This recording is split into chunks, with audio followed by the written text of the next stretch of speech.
Wow, if this bail hearing is any indication of what is to come in the actual trial, we are in for a ride. From Mr. Naidu's intense cross-examination and obvious feeling of superiority to police incompetence in certain areas, we will have to hold on to our shoelaces. Hi guys, welcome back to Crime Science. To all the new viewers, welcome. Here we talk all things true crime. You get regular updates on current cases and the occasional deep dive on mostly solved or cold cases. If that's something you like, please subscribe. It's completely free and is helping this channel more than you know. Also, make sure your notification bell is turned on so you never miss an upload. Thank you so much for all the support I've already received. You mean so much to this channel. With your help, I've reached my first 500 subscribers. Please help me with my next goal, and that is to get 1,000 subscribers. And in return, I promise to do more regular uploads and improve on content quality as much as I possibly can at this stage. Thank you so much for coming with me on this journey. You are in your own right contributing to making a difference. So, go and grab a coffee, sit down, and also voice your opinion in the comment section down below. I love reading all your comments and your interaction is so powerful.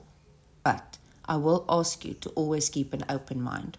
Although SAPS is very, very far from perfect, you always have to be very aware that Mr. Naidu is doing his job, and doing it very good in my opinion. His job is to plant seeds of doubts in our mind, and I feel like he already started to do that for some people. My feeling at this stage is that Mr. Naidu is not with his bail application hearing trying to prove the innocence of Tiffany Meek by any means. He is doing his best to poke holes where he can, and he's clearly doing just that. I also feel like he's with his questions, gathering as much information as he possibly can to also use in his favor. I just wish that SAPS will learn out of the questions he presented in this bail hearing and start to cover every corner, otherwise Mr. Naidu is going to eat them alive.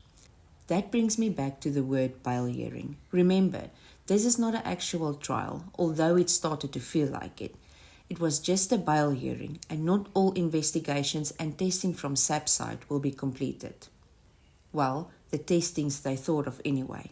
And before we move on, the fact that Mr. Naidu's job at this stage is to poke holes and not defend is giving me chills and is speaking louder than any words can. So I ask again, keep an open mind and ask your own questions. Let's start by poking a hole in Mr. Naidu's statement. Would I be correct in saying that the dog handler and the dog had already come to Swazi Place and left prior to your arrival? Did I hear correctly? We are not on the same place, unfortunately. I'm just going to simplify it. The dog handler, you confirm, stated under oath that he arrived at Swazi Place at 13:50. Yes. Correct? Yes. You arrived at 1500 hours. Yes. So he came to Swazi Place 1 hour 10 minutes before you. But it doesn't say when did he leave the scene. I did not ask you if he left. Did Mr. Naidu contradict himself? And this is not the first time he is doing this. I've heard it a few times before and will surely hear it again. Please let me know in the comment section down below if you also heard any contradictions from Mr. Naidu himself and what it was. Mr. Naidu asked the investigation officer, Sergeant Deco, if fingerprints were lifted from Jayden's school bag. And this is just according to me. I think he already knew the answer to that. He just wanted Sergeant Deco to reply with a no. Why? To again plant a seed of doubt in our heads. To distrust SAPS even more. Mr. Naidu is an intelligent man. He must surely know that there are different factors at play when lifting fingerprints. Fingerprints can theoretically be lifted from most surfaces, including school bags. Fingerprint experts in South Africa have stated that school bags are generally not considered a suitable material for reliable fingerprint lifting. This is likely due to the nature of the material typically used in school bags, which may not retain latent fingerprints effectively. Porous surfaces like fabric, often used in school bags, tend to absorb the oils and sweat that make up fingerprints, making it difficult to lift a clear, identifiable print. Ultimately, whether or not fingerprints can be lifted from a specific school bag will depend on the specific material, the condition of the bag, and the experts of the fingerprint analysis. And if you wondered what latent fingerprints are visible or barely visible impressions left by the natural oils and sweat on fingers when they touch a surface. They are not readily apparent to the naked eye and typically require special techniques to be revealed and collected. Before we move on from the school bag for now, I just want to add how my heart broke when that school bag was taken out of the sealed bag. Jayden handled that bag possibly every day of the week. That was in a way part of his identity. That school bag was now supposed to be something for a mother to go to and sit and cry with, to hold as if it's her own son, to look at the books in private and laugh while crying at his boyish handwriting and interesting answers. But now, his school bag is handled by strangers, people with no personal connection and no compassion for what that bag is representing. Not that I'm saying it's their fault. It just broke my heart when strangers' hands handled that bag and shoved it in a new ice-cold bag again. So, a blood-stained pillow was found in Tiffany's unit, and the blood on the pillow was confirmed to be Jayden's blood, as it was compared to the blood sample taken from Jayden. Now, Mr. Naidu is asking if the sample was compared to any other person's blood, maybe the accused, who then is Tiffany. I would have loved to know why I asked that question, because I would think that as soon as you have a match, you wouldn't compare any more samples. But unfortunately, Sergeant Deco at that stage gave his reason for testing only the blood of the deceased, mind you, giving his explanation without being asked to, and that steered the questioning in another direction. So, in short, a pillow with blood on it was found and seized. The blood on the pillow tested positive to the blood of Jayden Lee. Tiffany claimed that Jayden often suffered from nosebleeds, and that would be the reason for the blood on the pillow. That is Tiffany's statement under oath and should be seen as true, but honestly, I'm struggling to believe a word coming from her mouth. And that's not to say I'm a judge, jury, and prosecutor. I'm in no way in the position to convict her, but if she is, she won't be the first or the last to lie under oath. Then the next question from Mr. Naidu, did you see the pillowcase? And immediately you can see that Tiffany's body language is changing. She waited for this question. They prepared for this question. I mean, there was an obvious build-up to this question, and the answer again was no. Apparently, no one saw the pillowcase.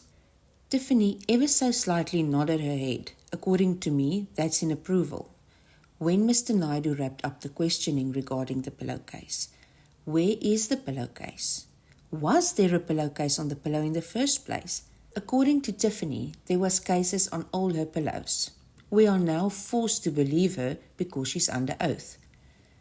There are loads of questions I have on the pillow and the case, but I will leave that for when this is discussed in trial. Now, moving on to the bedsheet. Mr. Naidu is now asking why they only now hear about the bedsheet. Blood-stained bedsheet. How is it that he, Mr. Naidu, can strategically leave out information, like Tiffany returning to her unit in the early morning, but police are not allowed to do the same? Aye, Mr. Naidu. And Tiffany clearly shaking her head. Is it that there, according to her, was no blood on the sheets? What statement do you not agree with, Tiffany? Let's take a listen to this very interesting statement, and please keep the wording in the back of your mind going forward. No, what you are doing is you are trying to put the assumptions made by Ms. Solomon and her understanding of what is now playing out. Okay. As fact. But that's just her assumption. Do you understand? May I approach the accused? Hold on. Now you're asking this witness to speculate on her assumption of what she's perceiving to play out in front of you. Do you understand? I understand, Your Worship. For a very short context on this statement, according to Mr. Naidu, there was a SAPS dog who followed a scent to another unit in the complex Tiffany resided at, and that unit was not searched by SAPS. A community activist, Natalie Solomons, made a video showing this, And without any conclusion, the proceedings continued swiftly. Moving on to where and how Jayden Lee's body was found. Not only are there conflicting statements on almost everything else, there are also conflicting statements on this, and not just how and where, but also on the time his body was found. And that is where Mr. Naidu again spent some time on. But I'm glad to see that Sergeant Diko is catching on to Naidu's tactics. Have a listen to this. Chief, you agree? I'm even afraid about those copies that you've been receiving, because now you are misusing them. I believe not, sir. you were provided with those copies for bail application, not for. The time will come for you to be testing what you are testing now. And now, when it seems like Mr. Naidu has his back against the wall for the first time, he makes this very bold statement. How do you know the accused only had one set of keys? She said so in her affidavit. She could have been lying. You agree? Under oath. Because she lied about everything else, Under oath. according to you. And with that said, I won't take it any further than this for this video. Please share this video with all your friends and family who are also following this case. I really think we should keep on asking the difficult questions, and just maybe we will get a truthful answer. Everything I talk about in this video is publicly available, so you can go and do your own research, and always remember to form your own opinion. A great thanks to those of you who stayed till the end. Please remember to like this video, subscribe if you haven't. Until next time, bye.